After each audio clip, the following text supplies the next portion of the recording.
নমস্কার বন্ধুরা, প্রমার রান্নাঘরে সবাইকে স্বাগত। আজকে বানাবো ফুলকপির রোস্ট। ভিডিওটা শেষ পর্যন্ত দেখার অনুরোধ রইল। প্রথমে আমি ফুলকপিটা কেটে নিয়ে কিছুক্ষণ জলে ভিজিয়ে রেখেছিলাম। কড়াইয়ের মধ্যে জল ও কিছুটা লবণ দিয়ে ফুলকপিগুলো ভাপানোর জন্য দিয়ে দিলাম।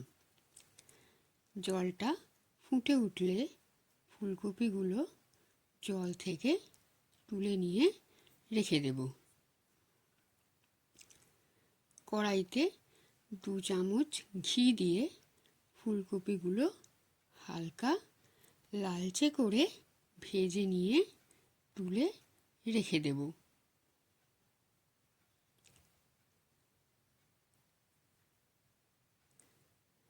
এবার কড়াইতে কিছুটা তেল ও ঘি দিয়ে ফোড়নের জন্য দিয়ে দিলাম গোটা গরম মশলা, 2টো শুকনো লঙ্কা আর 2টো তেজপাতা।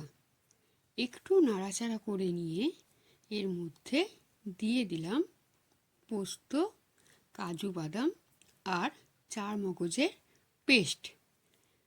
ভালো করে ভেজে নিয়ে দিয়ে দিলাম আগে থেকে ফেটিয়ে রাখা টক দই, কয়েকটা চেরা কাঁচা লঙ্কা আর স্বাদ মতো লবণ ও চিনি।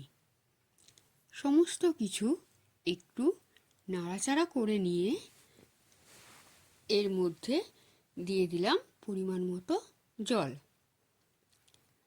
ফুটে উঠলে ভেজে রাখা কপিগুলো দিয়ে ভালো করে মিশিয়ে নেব।